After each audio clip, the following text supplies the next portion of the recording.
Consider all the worlds the hands have made. 안녕하세요. 반갑습니다. 제가 좀 외국을 다녀오니라 시간이 좀 길어졌습니다. 오늘은 요한계시록 핵심 8강으로 계시록 12장에서 14장에 걸쳐 나타난 셋째 막간편입니다. 셋째 막간은 마지막 대접 심판의 막간이라고도 말할 수 있습니다. 일곱 대접 심판은 계시록의 마지막 심판이기 때문에 다른 두 막간과는 다르게 심판의 첫머리에 막간이 등장하는 점이 다른 점입니다.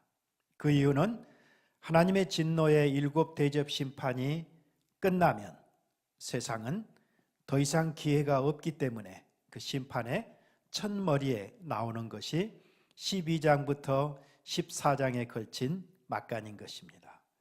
오늘 셋째 막간은 크게 두 단락으로 나눌 수 있습니다. 처음 단락은 12장에서 13장까지로 성삼위 하나님의 사역을 모방하는 사탄의 삼위일체의 그런 패러디에 관한 이야기입니다. 그리고 둘째 단락은 어린 양과 함께 승리한 시온산의 14만 4천 명을 다루는 이야기입니다. 그럼 12장 용과 여자의 결투부터 살펴보도록 하겠습니다.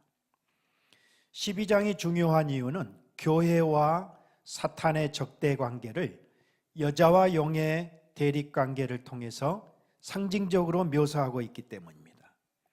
특별히 삼위일체 하나님을 대적하고 그 사역을 모방하는 사탄의 삼두체제의 주체인 마귀의 실체가 적나라하게 드러나고 있기 때문에 12장은 굉장히 중요합니다. 12장에서 용으로 상징되는 마귀는 모든 악의 원천입니다. 그리고 13장에 나타나는 바다와 땅의 짐승의 배후에서 조종하는 음흉한 악마인 것입니다. 사랑하는 성도 여러분, 날마다 치열한 영적 싸움을 싸우며 말세지마를 살아가는 저와 여러분들에게 오늘 8강의 말씀을 통해서 놀라운 통찰과 교훈을 얻는 그런 복된 시간이길 바랍니다.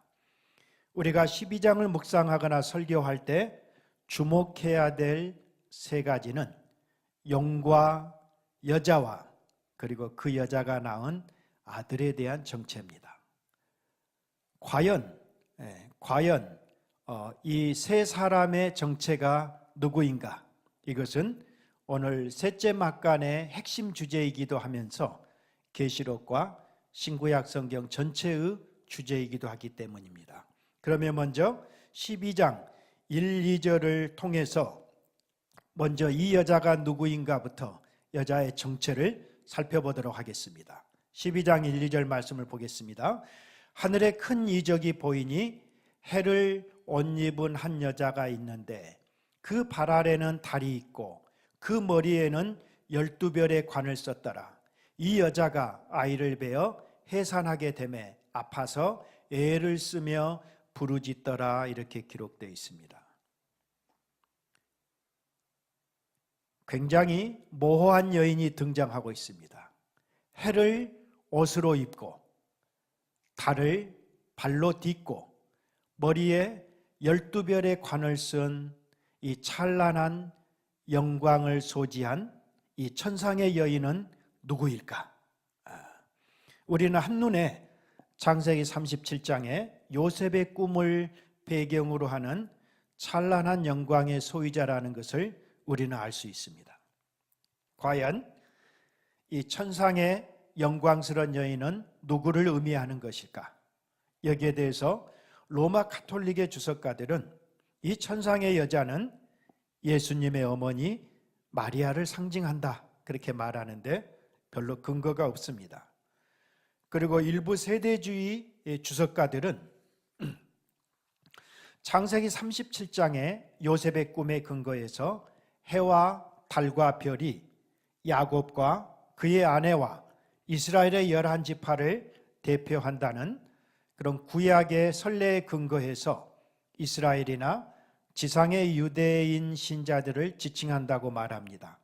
그렇지만 요셉은 창세기 37장의 별과 동일시되지 않습니다.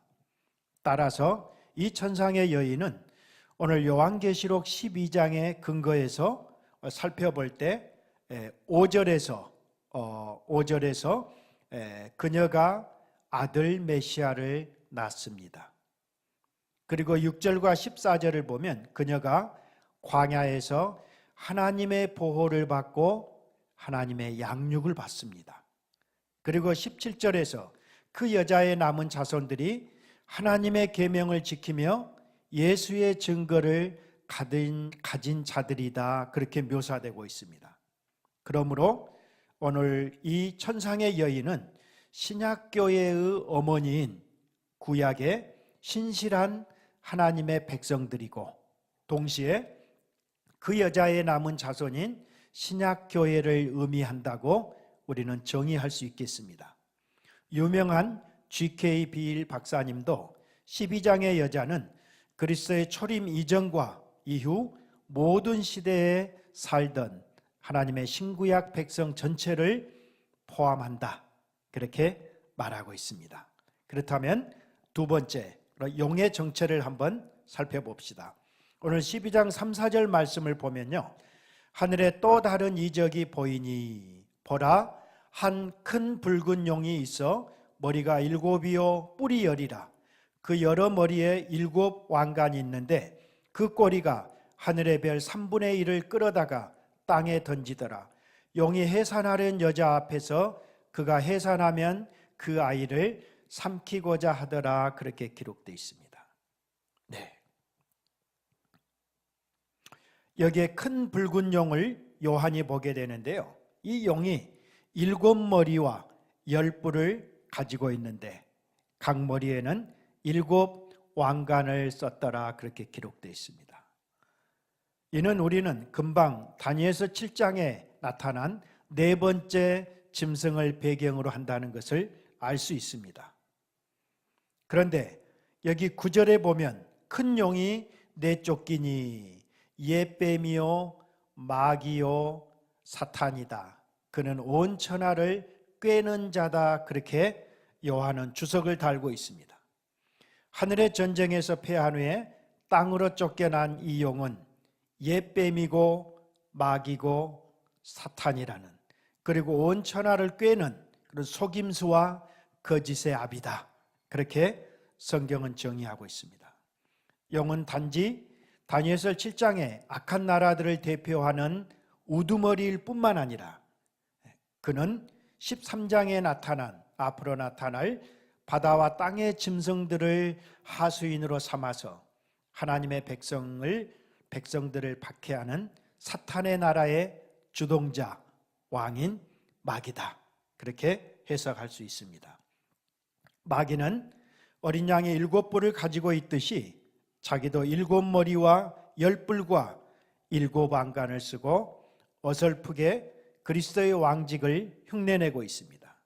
그리고 이를 통해 자신을 대표하는 바다와 땅의 하수인 짐승들을 통해 자기가 땅의 왕이라고 신성모독적인 악을 자행하며 성삼위 하나님을 패러디하고 있는 모습을 보게 됩니다. 결국 사탄은 모든 권세와 능력과 종기를 지니신 어린 양 그리스도를 흉내내며 하나님을 대적하는 세상 권력을 나타내고 있습니다. 결국 붉은 용은 하늘에서 지상으로 쫓겨난 후 더 이상 여자의 아들을 해할 수 없게 되자 마지막으로 여자의 남은 자손인 신약교회를 박해하며 공격하기 위해 분기탱천하여 자신의 동료들을 부르기 위해 바닷가로 나아가 최후 일전을 벼르고 있습니다. 12장 17절을 보면 용이 여자에게 분노하여 돌아가서 그 여자의 남은 자손 곧 하나님의 계명을 지키며 예수의 증거를 가진 자들과 더불어 싸우려고 바다 모래 위에 서 있더라. 그렇게 12장은 마지막 말미를 기록하고 있습니다. 그렇다면 셋째로 여자가 낳은 아들의 정체는 누구일까? 한번 5절 말씀을 보겠습니다. 여자가 아들을 낳으니 이는 장차 철장으로 만국을 다스릴 남자라. 그 아이를 하나님 앞과 그 보좌 앞으로 올려가더라. 그렇게 기록되어 있습니다. 요한은 여자가 낳은 아들은 장차 철장으로 만국을 다스릴 남자. 이것은 19장에서 재림하시는 주님, 우리 메시아로 오신 예수님에 대한 별칭이기도 하죠.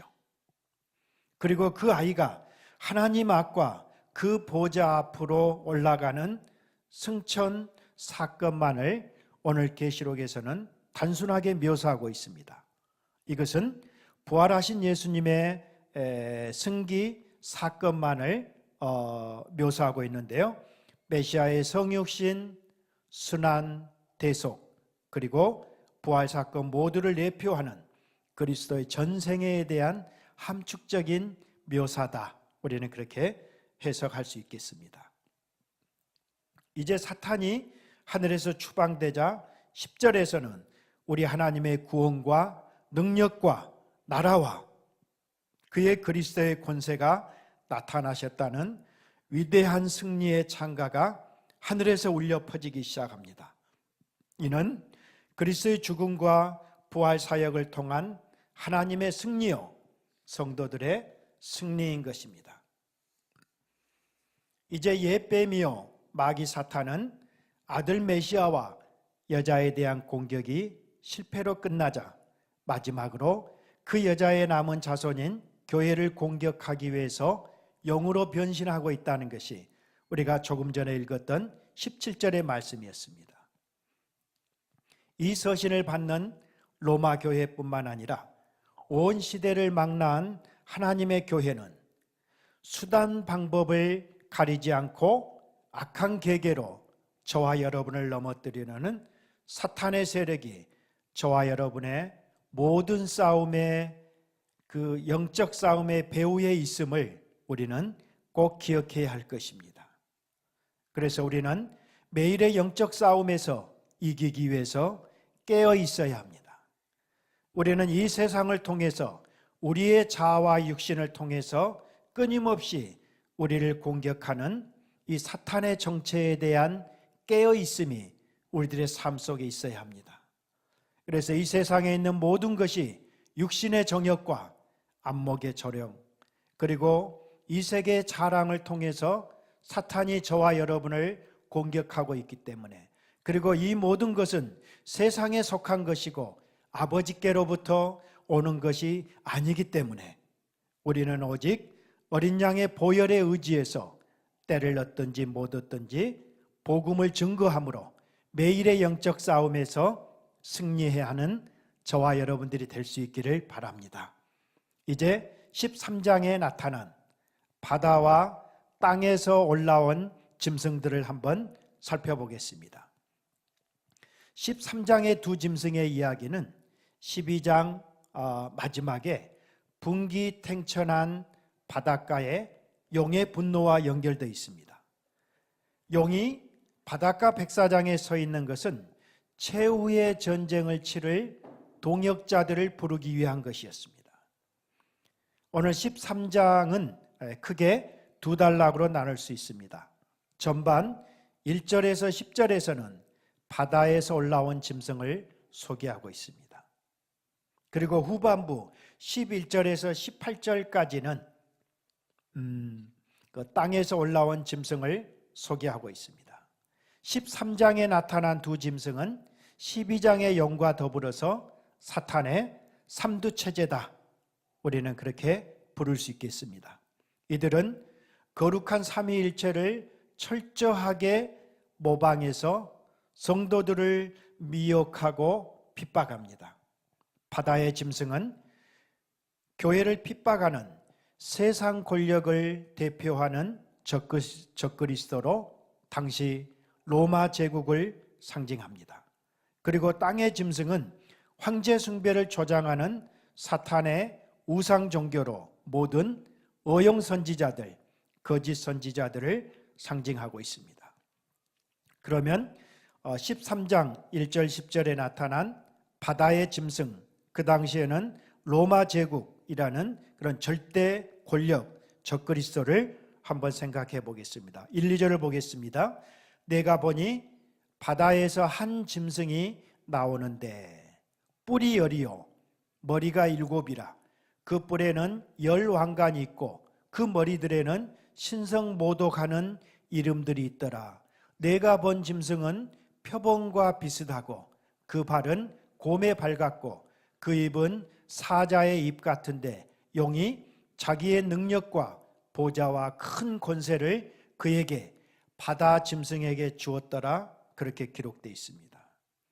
바다에서 용과 매우 흡사한 7머리와 10뿔을 가진 그런 용과 같은 한 짐승이 올라오고 있더라. 그렇게 요한이 환상을 봅니다. 이는 다니엘 7장에서 다니엘이 본 짐승들, 그 당시에 그 네 제국들의 환상을 합쳐놓은 모습이기도 합니다.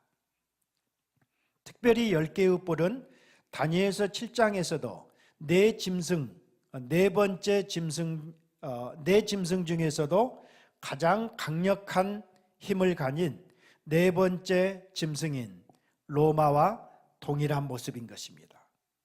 이 짐승은 용과 흡사한 모습으로 용의 그런 사탄으로부터의 모든 권력을 위임받아 사탄의 권력을, 용의 권력을 대행합니다.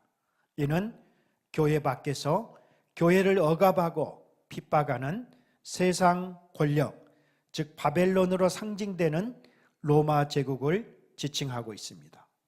이 짐승 적그리스도가 로마 제국과 관련이 있다는 사실은 우리가 13장 말미 18절에서 짐승의 수를 네로 황제의 이름의 숫가인 그런 666으로 규정한 것을 통해서 우리는 더욱더 분명하게 말할 수 있습니다.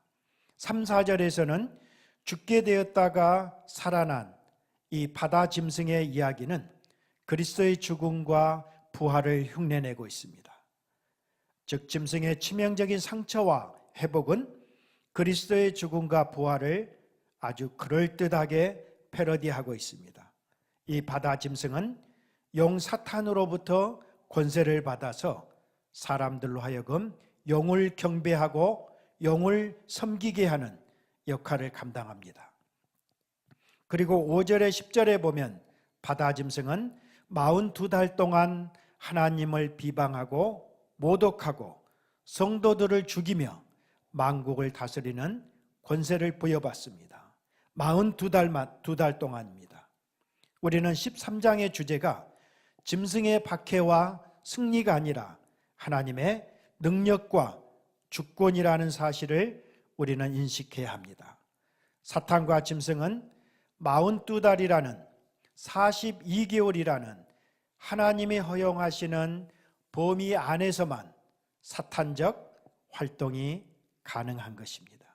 그러므로 우리는 우리들이 당하는 어떠한 시련과 환난 속에서도 우리는 하나님의 그 환난을 잠시 그들에게 허용할 뿐 하나님의 주권적인 통치가 저와 여러분들을 끝까지 이기게 하고 지키게 하기 때문에 우리는 종말의 시험과 박해를 당하더라도 믿음으로 인내할 수 있는 것입니다. 11절 18절에는 이 땅의 짐승, 즉 황제 숭배 종교의 그런 어용 선지자, 거짓 선지자로 등장하는 이들을 한번 살펴봅시다. 13장 11절로 12절 말씀을 한번 보겠습니다.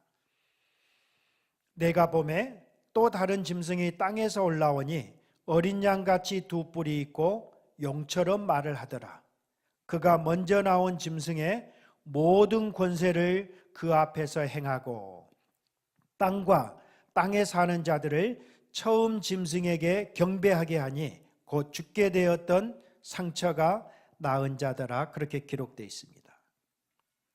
이제 땅에서 올라오는 다른 짐승으로 바다의 짐승으로부터 저와 여러분의 주의를 환기시키고 있습니다. 땅의 짐승은 어떻게 생겼습니까? 어린 양같이 뿔이 있습니다. 이것은 메시아이신 어린 양을 패러디하고 있는 것입니다. 5장의 메시아이신 어린 양이 7뿔을 가진 것에 비해서 오늘 이 땅의 짐승은 어린 양같이 2뿔이 있더라, 그렇게 기록되어 있습니다. 아마도 7이 아니라 2뿔로 위장한 까닭은 11장에 등장한 그런 2증인 2촛대 2감람나무를 흉내내는 것 같다, 그렇게 G.K. 비일 박사는 말합니다. 오늘 땅의 짐승은 바다 짐승의 권한대행입니다. 잘 보세요. 바다의 짐승은 용의 사탄의 권한대행이었고, 땅의 짐승은 이 바다 짐승의 권한대행인 것입니다. 바다 짐승으로부터 정권을 위임받습니다. 바다 짐승은 우리가 로마 제국, 로마 황제를 지칭한다고 우리가 생각해 보았잖아요. 그렇기 때문에 이들은 황제 숭배 종교를 집행하고 강요하는 모든 그런 거짓 선지자들이다, 우리는 그렇게 해석할 수 있습니다. 이들은 거짓 이적으로 땅에 거하는 자들을 미혹하고 짐승의 우상을 만들어 경배하게 하고 바다 짐승의 수인 666을 사람들의 이마와 손에 맞게 합니다. 우리가 13장 16절에 17절에 이 짐승의 수 666을 우리는 잠시 생각해 보아야 할 것입니다. 16절에 보면 그가, 땅의 짐승이 그 말이죠, 모든 자 곧 작은 자나 큰 자나 부자나 가난한 자나 자유인이나 종들에게 그 오른손에나 이마에 표를 받게 하고 누구든지 이 표를 가진 자 외에는 매매를 못하게 하니, 이 표는 곧 짐승의 이름, 바다 짐승이죠, 짐승의 이름이나 그 이름의 수라. 지혜가 여기 있으니 총명한 자들은 그 짐승의 수를 세어보라. 그것은 사람의 수니 그의 수는 666이니라. 네, 그렇게 말하고 있습니다. 사실 시간이 짧아요. 핵심 강의이기 때문에 많은 얘기를 할 수 없겠습니다만은, 우리가 간략하게 보면 여기서 이 원래 표의 의미가 무엇인가를 우리는 잘 생각해야 합니다. 표는, 낙인은 주인의 그런 소유됨, 주인을 향한 그런 충성, 주인으로부터 보호를 상징하는 그런 낙인인 것입니다. 그런 면에 있어서 여기서 이 짐승의 표를 받는다, 그럴 때는 이것은 그 문자적인 표가 아니라 그 짐승을 향한, 그 우상을 향한 충성을 서약하고 그 짐승으로부터, 우상으로부터 그 보호를 받는 짐승의 소유된 것을 말하기 위한 그런 요한의 상징적인 묘사인 것입니다. 그래서 이 짐승의 수 666은 어떤 측면에서 이 12장에서 13장에서 계속해서 사탄의 삼두체제가 성삼위 하나님의 거룩한 사역을 모방하고 흉내내서 성도들을 미혹하고 있기 때문에 삼위 하나님의 완전수인 677을 모방한, 패러디한 짐승의 수, 가장 위험하고 연약한 수인 666이라고 우리는 또한 해석할 수 있을 것입니다. 그래서 이 짐승의 표 666을 우리는 문자나 세대주의자들처럼 베리칩 같은 것으로 해석해서는 안 되죠. 이것은 짐승에게 소유된 것, 우상에게, 이 땅에 하나님이 아닌 우상에게 그 충성을 서약한 그런 우상 숭배를 상징하는 것이다. 우리는 그렇게 보아야 합니다.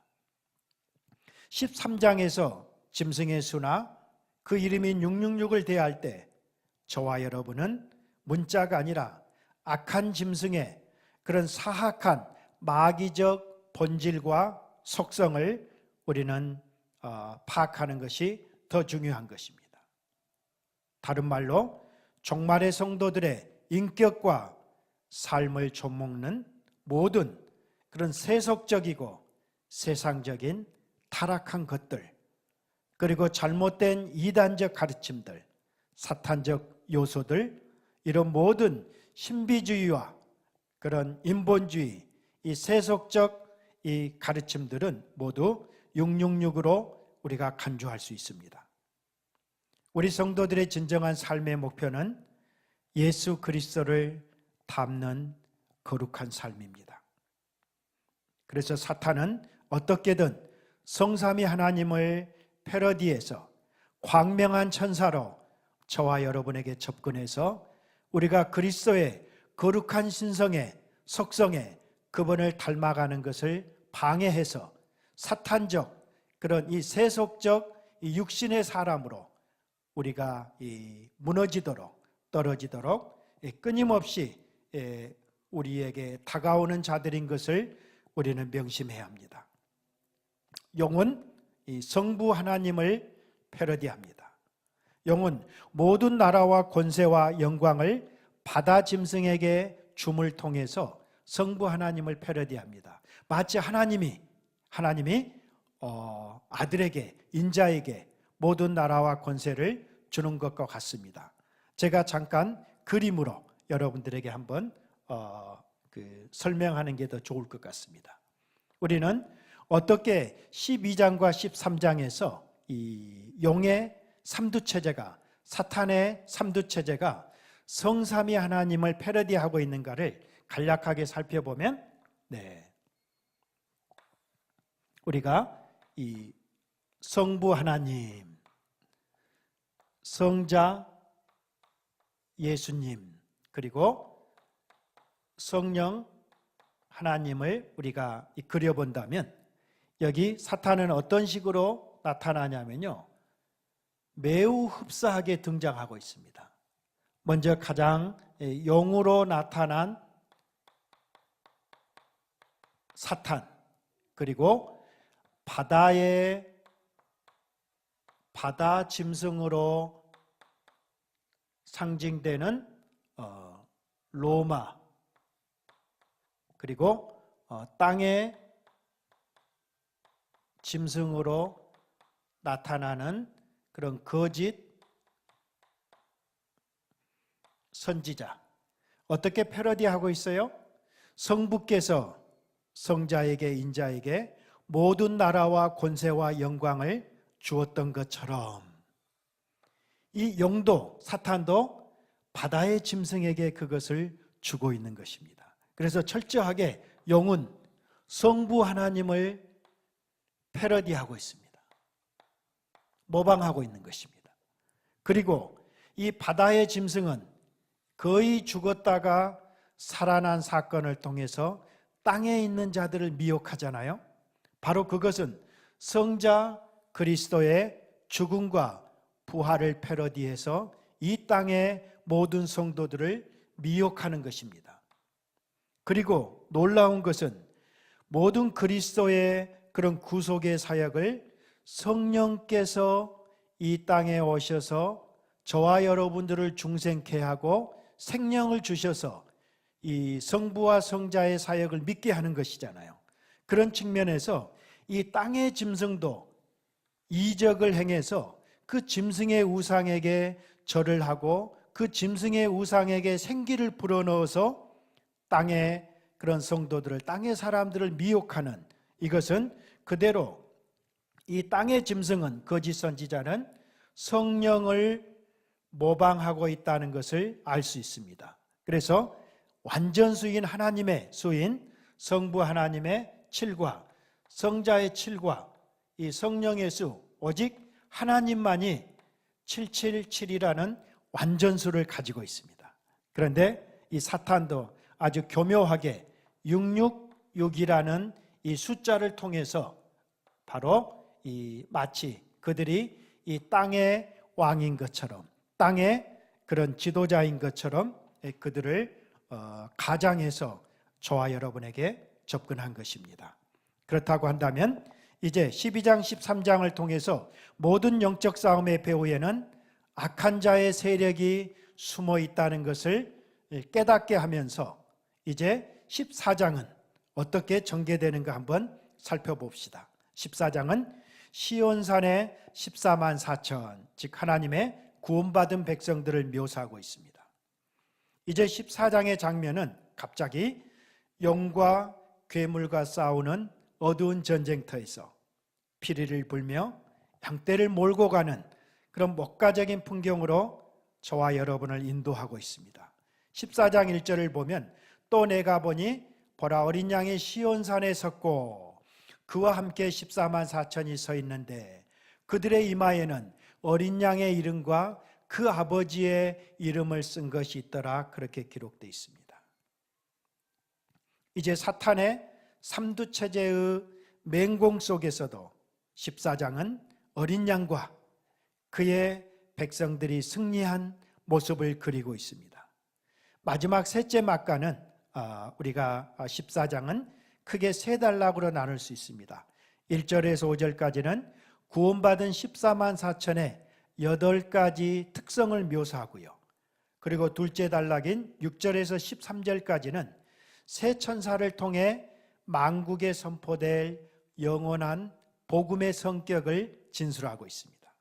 그리고 셋째 단락 14절에서 20절까지는 곡식과 포도 추수의 비유로 마지막 때에 메시아의 구원과 심판 사역을 묘사하고 있습니다. 그러면 이제 1절에서 5절까지 구원받은 14만 4천 명의 특징을 간략하게 살펴보겠습니다. 요한이 본 것은 시온산에 서 계신 어린 양이었습니다. 6장에서부터 7 봉인된 두루마리의 인을 하나씩 떼시는 어린 양은 온 세상을 구원하시기 위해서 이 땅에 육신을 입고 오셔서 죽임당하신 어린 양이셨습니다. 이제 그분은 단순히 죽임당한 희생양이 아니라 자신의 대속의 죽음과 부활을 통해 시온산에 우뚝 선 그런 승리하신 만왕의 왕, 만유의 주가 되신 어린 양으로 묘사되고 있습니다. 그런데 그와 함께 그 어린 양의 시온산에 서 계신 어린 양 곁에 14만 4천이 서 있는데 그들의 이마에는 어린 양의 이름과 그 아버지의 이름이 쓴 것이 있더라. 그렇게 기록되어 있습니다. 아직도 여러분들은 이 어린 양의 이름과 그 아버지의 이름을 이마에 쓴 성도들, 이것이 상징적인 묘사라는 것을 우리가 이제는 이미 이해했을 것입니다. 네. 그래서 이 이마의 이름과 인침은 문자가 아니다. 우리 성도들이 저와 여러분의 이마에 이름이 써 있는 거 아니잖아요. 네. 그렇죠? 이것은 에베소서에서도 우리의 구원받은 성도들을 묘사하기 위해서 1장 13, 14절에서도 성령의 인침, 성령의 보증이다. 그것은 우리가 하나님의 구원받은 백성이다. 그것을 말하고 있기 때문에 동일하게 짐승의 표와 인도, 우리는 짐승에 소유된 우상 숭배자들을 지칭하는 것이지 그들이 어떤 이마나 어떤 손이나 어떤 크레딧 카드에 쓰여진 그런 숫자가 아니라는 것을 우리는 꼭 기억하셔야 됩니다. 오늘 3절 5절에서는 14만 4천 명이 천상에서 새 노래를 부르는 자들로 나타납니다. 3절에 새 노래를 그들이 보좌 앞과 내생물과 장로들 앞에서 부르는데요.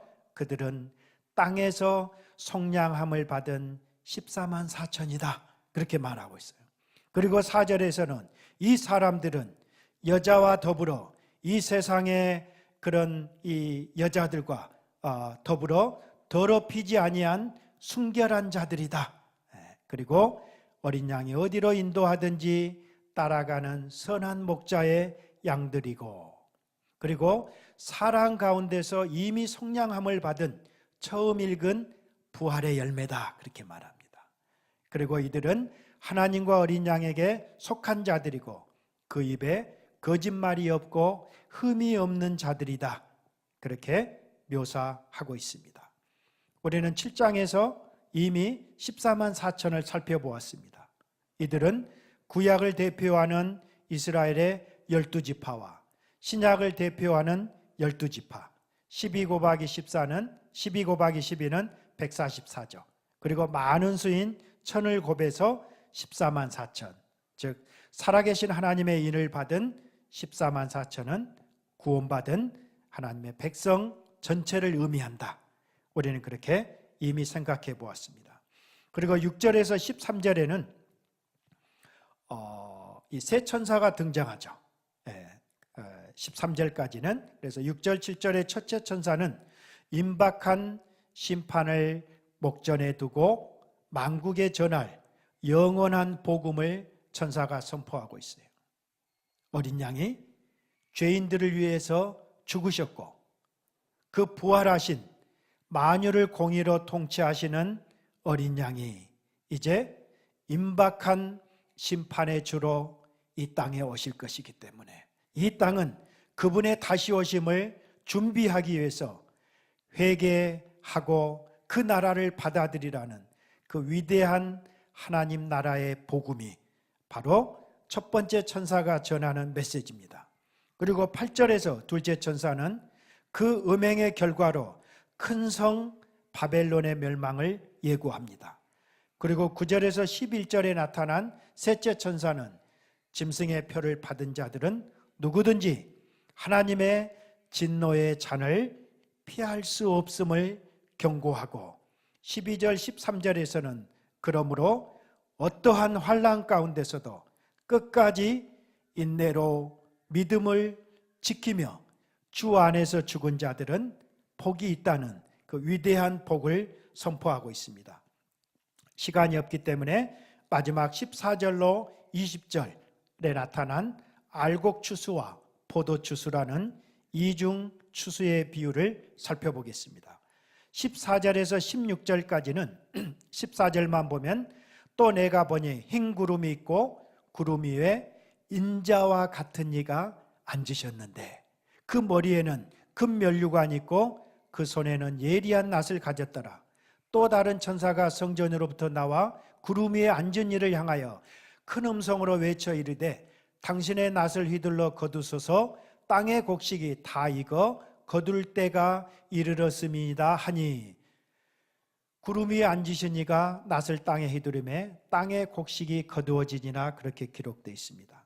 14절에서 16절에 나타난 알곡 추수는 하나님의 심판이 임하는데 먼저 그 심판 전에 구름 위의 인자가 알곡들을 추수하는 장면을 기록하고 있습니다. 여기 알곡의 추수의 개념은 심판이 아니라 구원입니다. 하나님의 구속입니다. 그러나 17절에서부터 20절까지 나타난 포도추수, 땅의 포도송이를 거두어 진노의 포도주 틀에 던지는 이 포도의 추수는 구원이 아니라 이 땅에 속한 하나님을 믿지 않는 자들에 대한 심판에 대한 개념으로 묘사되고 있습니다. 이것은 이사야 63장의 반영과 성취로 포도주 틀에서 흘러나온 피의 양이 마지막 날에 하나님의 심판의 강도가 얼마나 강력한지를 보여주고 있습니다. 사랑하는 성도 여러분, 오늘 14장 후반부는 구속을 의미하는 곡식추수와 심판을 의미하는 포도추수의 예시를 통해서 장차 다가올 악의 세력에 대한 하나님의 무서운 심판과 동시에 영광스러운 천상교회 우리 성도들을 향한 구원의 모습을 동시에 묘사하고 있습니다. 비록 지상에서 성도들이 환난과 핍박을 받을지라도 최후 승리에 대한 영광스러운 확신을 가지고 우리로 하여금 이 땅을 이기라고 격려하라고 주신 마지막 막간이기도 합니다. 오늘도 우리의 목자 되신 주님이 가신 고난과 섬김의 길을 우리가 감사와 기쁨으로 갈 수 있기를 바랍니다.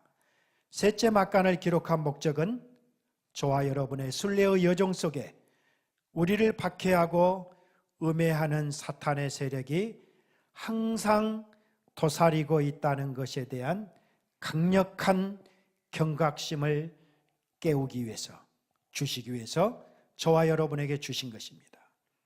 그리고 사탄의 맹공에도 불구하고 끝까지 의연하게 맞서 싸우며 인내하라는 메시지를 우리에게 주시기 위함입니다. 그리스도께서 그분의 죽음과 부활을 통해서 이미 마귀와 그의 군대를 이기셨기 때문입니다. 사탄은 수단과 방법을 가리지 않고 최대한 저와 여러분에게 피해를 입히기 위해서 발악을 하고 있습니다.